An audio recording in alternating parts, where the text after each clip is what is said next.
Hi అండి, welcome to my channel HA vibes. ఈరోజు గోంగూర పచ్చిరేలతో కూర చేయబోతున్నాను. చూద్దామండి.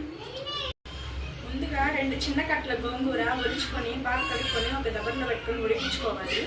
గోంగూర రొయ్యల కూరకి ఫస్ట్ గోంగూర ఉడికించుకోవాలి. ఇప్పుడు పెద్ద సైజ్ ఆనియన్ ఒకటి కట్ చేసుకుంటున్నాను.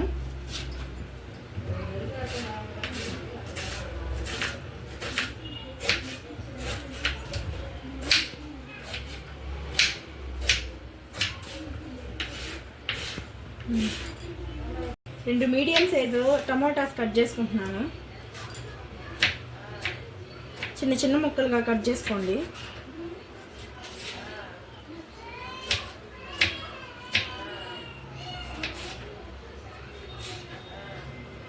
నాలుగు పచ్చిమిరపకాయలు తీసుకున్నాను. ఇలా 2గా కట్ చేసుకోండి చాలు. కేజీ రొయ్యలతో చేస్తున్నానండి గోంగూర రొయ్యల కర్రీ. అందుకే రొయ్యలు కూర చేసుకునే దగ్గరలో వేసుకుంటున్నాను. ముందుగా వాష్ చేసి పెట్టుకున్నాను రొయ్యలు క్లీన్గా. రొయ్యలు వేసుకోవాలి ఫస్ట్. నెక్స్ట్ ఆనియన్స్,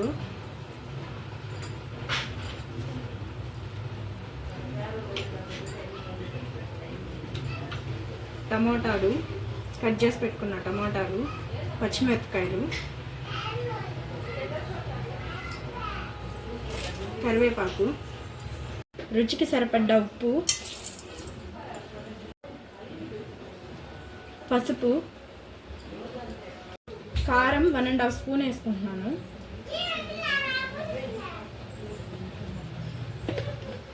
అన్నీ వేసుకున్నాక ఒకసారి బాగా మిక్స్ చేసుకోవాలి. ఇలా అంటే చాలు, బాగా మిక్స్ అయిపోద్ది. ఆ తర్వాత గోంగూర వేసుకుంటున్నాం కాబట్టి కొద్దిగా పులుపు, చింతపండు తక్కువ వేసుకోవాలి. పులుపుకి తగ్గట్టుగా కొద్దిగా చింతపండు వేసుకొని నానబెట్టుకోవాలి. ఇప్పుడు చింతపండు పులుపు పోసుకుంటాం. మధ్య మధ్యలో ఇలా కలుపుకుంటూ ఉడికించుకోవాలి గోంగూర. పులుపుని 1కి 2 సార్లు ఇలా పిసుక్కుంటూ పోసుకోవాలి. అప్పుడే పులుపు బాగా వస్తుంది.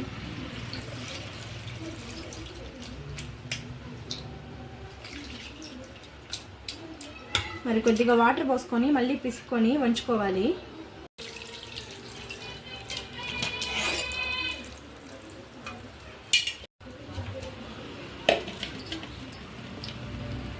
ఇంకొకసారి బాగా తిప్పుకొని బాగా మిక్స్ అయ్యాక ఇంకా పొయ్యి మీద పెట్టుకోవడమే. ఇలా ఉడకాలండి గోంగూర. ఇలా ఉడికాక బాగా మెదుపుకుంటే సరిపోద్ది మెత్తగా.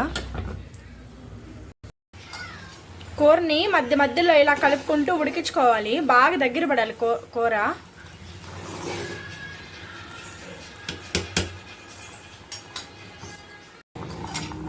మళ్ళీ ఒకసారి బాగా కలుపుకుంటున్నాను కూర. ఇంకొక రవ్వ చికెన్ పడాలి. రొయ్యలు గోంగూర, పచ్చి రొయ్యల కూర పెద్ద ప్రాసెస్ ఏం కాదు. మేము ఫస్ట్ కూరని కలిపి పెట్టుకుంటాము. తర్వాత గోంగూర ఉడికించుకొని సపరేట్గా ఉడికిన గోంగూర బాగా చిక్కబడ్డని కూరలో వేసుకొని మరి కొద్దిసేపు ఉడికించుకుంటే సరిపోద్ది. కానీ ఉప్పు, కారం, చింతపండు మేనేజ్ చేసుకోవాలి. అంటే గోంగూర కూడా పుల్లగా ఉంటుంది కదా. గోంగూర, చింతపండు 2 మేనేజ్ చేసుకొని వేసుకొని కూర చేసుకొని ఉంటే బాగుంటుంది. అంతే, ఈజీ ప్రాసెస్. గోంగూర రొయ్యల కర్రీ పెద్ద ఇదే ఉండదు. చేసుకుంటే బాగుంటుంది. ఎప్పుడు రొటీన్గా రొయ్యల కర్రీ అలా కాకుండా గోంగూర రొయ్యల కర్రీ బాగుంటుంది. 2 కాంబినేషన్ సూపర్. అయినా ట్రై చేయొచ్చు ఈజీగా. వంట రాని వాళ్ళు కూడా ఒకసారి చూసి ట్రై చేసేయచ్చు, పర్ఫెక్ట్గా వస్తుంది. గోంగూర కూడా ఓవర్గా వేసేసుకోకూడదు. రొయ్యలు కేజీ అయితే గోంగూర 1 కట్ట లేదా 2 కట్టలు అంతే.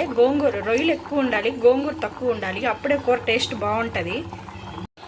ఉడికించుకున్న గోంగూర బాగా రుద్దుకొని వేసేసుకుంటున్నాను కూరలో కొంచెం కొంచెంగా. గోంగూర వేసుకున్నాక బాగా మిక్స్ చేసుకోవాలి. కర్రీలో గోంగూర బాగా కలిసేలా మిక్స్ చేసుకోవాలి.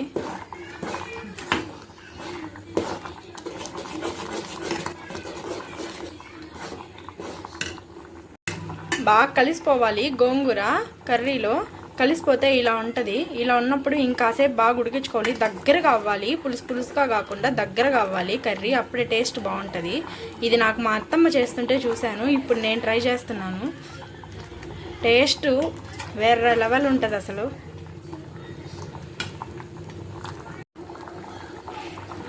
కూర ఇలా ఉడుకుతున్నప్పుడు స్టవ్ మీద ప్యాన్ పెట్టుకొని ఆయిల్ వేసుకోవాలి. తిరగమాతకి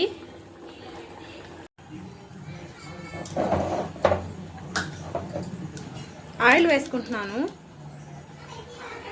నాన్ వెజ్ కర్రీ, అది కాక పులుసు కర్రీ కాబట్టి కొద్దిగా ఆయిల్ ఎక్కువే వేసుకోవాలి.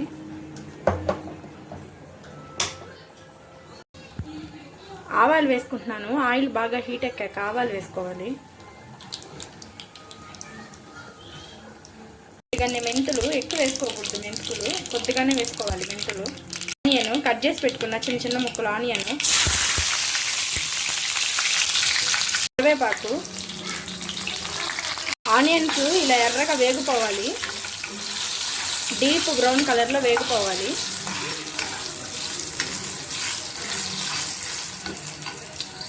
ఈ స్టేజ్లో ఉన్నప్పుడు స్టవ్ ఆఫ్ చేసుకొని కర్రీలో వేసేసుకోవాలి.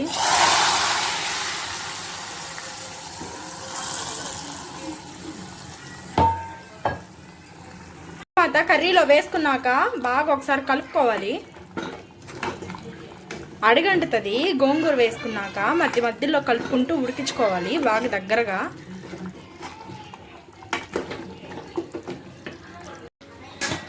అంతేనండి, గోంగూర పచ్చిరొయ్యల కూర రెడీ అయిపోయింది.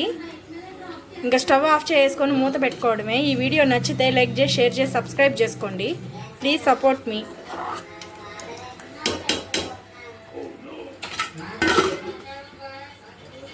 అంతే ఈ వీడియో. Bye bye.